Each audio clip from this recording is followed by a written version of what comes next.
and proud of you that such a multinational dignitaries on a platform to speak and discuss about the burning issue of climate change. Climate change is here, as we have been listening. As the former Prime Minister of Pakistan and the from Ecuador, the president, she said, its impact intensifies over time. It is the children and the young people of today who will face the worst effects. But far from being passive victims, young people all over the world have begun to fight back on a scale never seen before. We can take the example of the participants today. Take the example of my country, young Greta Thunberg. In 2018, the 15-year-old girl, Greta Thunberg, sparked a global movement of school-age students demanding greater action from governments to fight climate change. Now millions are marching to demonstrate their support, whether through education, technology, science, or law. Young people far and wide are tapping in their skills to speak up for climate action. The political backdrop contains challenges as well. We have listened from many of the dignitaries today. With climate change, denial from some governments, and we know very well what happened in France, what happened in Brussels. When one of the powerful leader said no to sign under the climate change documents. But I am proud of the European Union, a new intention to become climate neutral, and the implementing cost of renewable energy have been positives. We are clearly, and this, Ambassador, you have said also, and some of the delegates said, we are clearly last generation that can change the course of climate change. But we are also the first generation with its consequences. The World Bank announced that its record 100 billion pounds of climate funding from 2021 to 2025 would be for the first time be split equally between projects to cut emissions and those protecting people from the floods, storms, and droughts that global warming is making. But I can quote here one example, that what has been said in Holland, that the climate debate can no longer only be about the causes. It also needs to focus on how billions of people are at risk can rapidly adopt. Many nations remain firmly committed, we have listened today, to climate action, particularly France and China. But the UN Secretary General, what he said recently, Antonio Guterres, warned that the rise of populism as undermining the political will of some countries to work with others.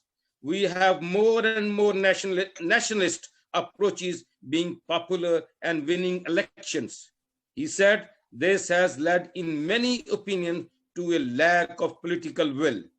Every day we witness the effects of the changing climate on poor and vulnerable people around the world. Transformation is possible, but politically will is needed to make it happen. Extreme weather events are not something of the future. They are very noticeable in here and now. We have seen the floods, we have seen the droughts, so that is there. But dear participants, I have very short time. Advocacy is instrumental to build a better, stronger future for children and young people. Here is especially, I'm just saying to the young people, please, UNICEF supports youth to advocate with their governments in their national context. In Mongolia, for example, air pollution is a source of health problems of many. Here, young people have been trained to monitor air quality and use the data they collect to call on their governments to take action. Empowering youth to monitor air quality is a first and often powerful step in the providing them with the information that they need to advocate for their rights. Now I will speak little about my own country. Sweden is known for its underdeveloped wilderness and ecologies stretching from European mainland to the Arctic. Meeting the environmental challenges of the future is not just about protecting landscape, though, and Sweden is making big strides towards safeguarding the future as well as the conserving the past. The first country, Sweden is the first country in the world to pass an Environmental Protection Act in 1967. Sweden also hosted the first United Nations Conference on Global Environment in 1972. Since then, Sweden has not looked back, managing to grow its economy, sustainability, while reducing carbon emissions and limiting, as the former Prime Minister of Pakistan has mentioned, not limiting pollution. More than half of the Sweden national energy supplies come from renewable, and thorough legislation aims to further reducing greenhouse gas emissions. Let's save the climate. Climate change caused by the emissions of carbon dioxide and other greenhouse gases is one of the foremost global environment problems today. The Swedish government has set ambitious goals for sustainability, including going fossil-free by 2045. This is the goal we have in Sweden, that 100% renewable energy will be used. Emissions need to be reduced at a speed to ensure sustainable global growth. Transition needs to be effective and establish long-term rules. Swedish Prime Minister Stefan Löfven has said about the challenges ahead. Statistics, Sweden offers a breakdown of emissions, air pollution. Now I have sent what we are working in our county, especially I have shown what the Kalmar, what we have focused, I have sent the presentation. If you can open it, please, on the chat, you can see, if you please.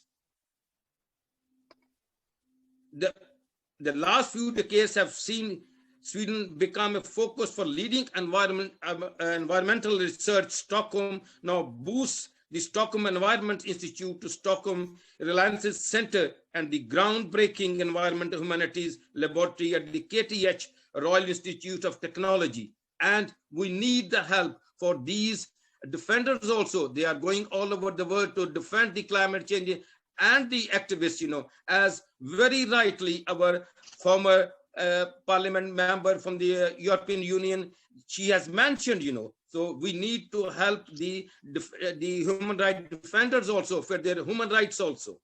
So here, if you have opened the Kalmar, page, you can see the good status in all water, action plan for a healthy coastal environment, with coast, stop nutrients discharge from land by wetlands, slow runoff, focus on pike and new spawning areas, recirculate nutrition from the sea to land by mussel farm, and then innovation, it's our young leaders here said about the innovation, so here we are working on that, and then if we change the next picture, if you see that on the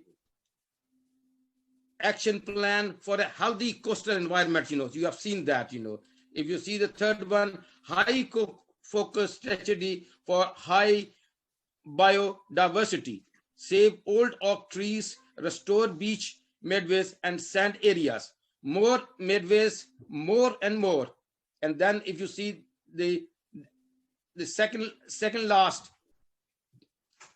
no plastic products, so it is now we are trying with legislation, no plastic products, bank for borrowing layer products, there are banks, that we can borrow them to the children, we are not just destroying them, the old one, you are making use of that so everybody can use it, a firm demand in the procurement, and then the last one is the carpool, so we are working in the carpool that collectively we can drive together and have this opportunity that not to use more cars, Dear friends, all the participants, this is what is a big challenge for the world. We have seen what has happened in Australia, with recently in California with the fires, So we need to stand up. Not only that we have to discuss, we have to work on it, we have to work together. International Human Rights Commission is there. We have the sources, to work and to help the youth, upcoming youth. Thank you very much, ambassadors, and all the friends, So if anybody need any help, or I will send my email address to everyone from our county. We are ready to help from our country. We are help the youth, for the COTH and the university. Also, they are offering scholarships also. Thank you very much, Ambassador. Thank you very much. Thank you very much. But here, Ambassador, what